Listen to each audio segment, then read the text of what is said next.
بیٹا بڑا ہو جائے تو بیٹے کی شادی کراؤ اور اچھی جگہ شادی کراؤ. ہر ماں کی یہ خواہش ہوتی ہے, ہر باپ کا یہ خواہش ہوتا ہے. وہ بڑھیا تھی نا, لڑکی تلاش کرنے لگی. تلاش کرتے کرتے ایک جگہ بات مکمل ہو گئی, اپنی بیٹی کی شادی اس نے کرائی بڑھیا. اب جیسی دلہن آ گئی, گھر میں آ گئی نا, تو وہ دلہن کہتی ہے میرا شوہر آپ یہ بتاؤ آپ کس سے محبت کرتے ہو؟ آپ مجھ سے محبت کرتے ہو یا اپنی ماں سے محبت کرتے ہو؟ تو وہ نوجوان کہنے لگا بیوی تم کیسی بات کرتے ہو؟ میں تم سے محبت کرتا ہوں, میں تم سے پیار کرتا ہوں, میں تم سے عشق کرتا ہوں. کہا واقعی؟ ہاں واقعی. اگر واقعی مجھ سے محبت کرتے ہو نا, پیار کرتے ہو نا, اللہ کو اپنی ماں کو گھر سے نکال دو. یار بیوی کے کہنے پر وہ نوجوان اپنی ماں کو گھر سے نکال دیا, سنسان بیابان میدان میں چھوڑ کے آیا. اب کیا ہوا, اسی طرح اس کا بیٹا اپنی ماں کو کھانا دینے کے لیے جا رہا تھا, ناشتہ دینے کے لیے جا رہا تھا. اب معاملہ کچھ دن کے بعد اس کا شوہر, اس کی بیوی یہ کہتی ہے میرے شوہر ایک بات یہ بتاؤ, بات یہ ہے کہ مجھ سے محبت کرتے ہو, مجھ سے پیار کرتے ہو, مجھ سے عشق کرتے ہو یا اپنی ماں سے محبت کرتے ہو؟ اس نوجوان نے کہا بیوی تم کیسی بات کرتے ہو؟ میں تم سے محبت کرتا ہوں, میں تم سے پیار کرتا ہوں. واقعی؟ ہاں واقعی. اگر واقعی مجھ سے محبت کرتے ہو, واقعی مجھ سے پیار کرتے ہو تو لو چھری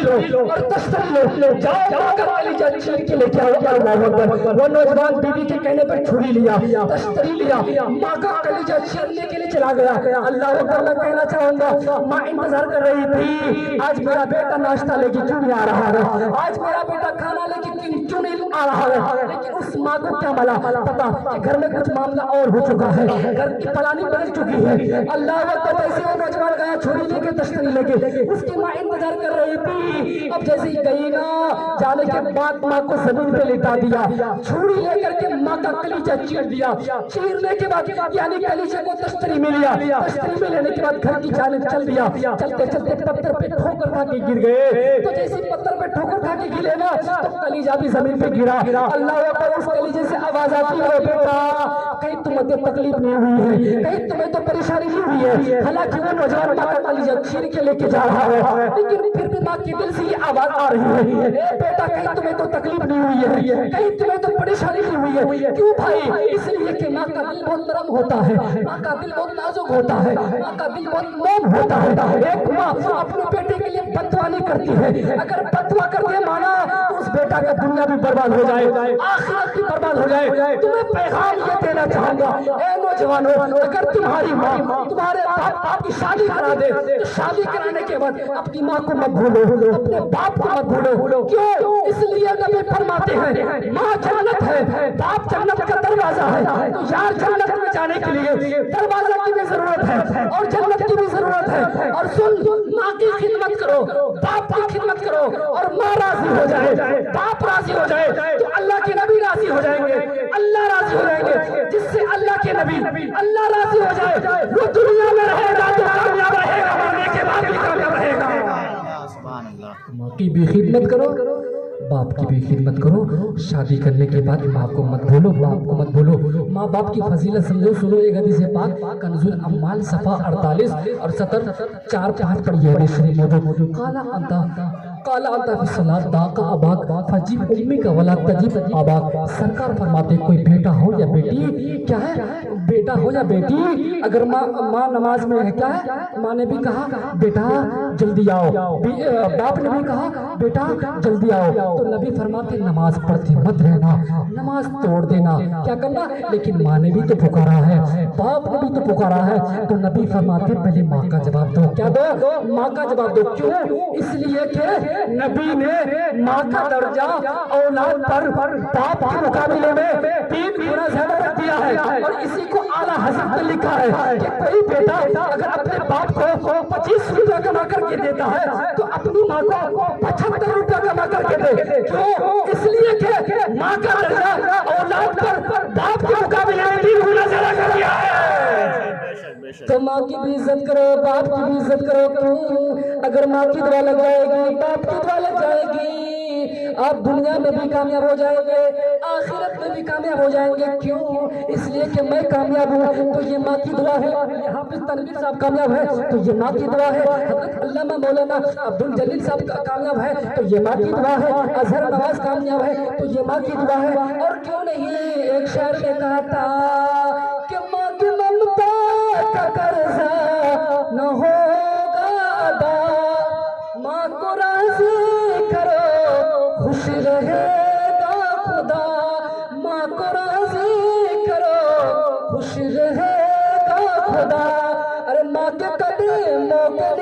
پیچھے ہے جنت، چہرہ دیکھو تو حج کی سعادت، ماں اگر نیند میں ہو جا کے تلوار دبا دو، بولو امی میری زندہ باد، بولو امی میری زندہ باد۔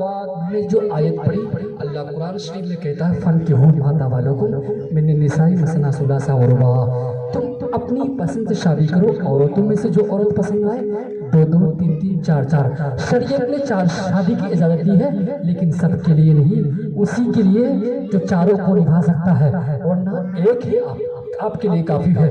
تو اللہ تعالیٰ کی بارگاہ میں دعا کروں گا کہ مالک شادی کی برکت سے کل کے ہونے والے نکاح خانے کو قبول عطا فرمائے، آپ کی ہماری سب کی حاضری کو قبول عطا فرمائے۔ میں نے جو بھی بات کہی آپ نے سنا، اس پہ عمل کرنے کی توفیق اور عطا فرمائے۔ وما علینا الا البلاغ۔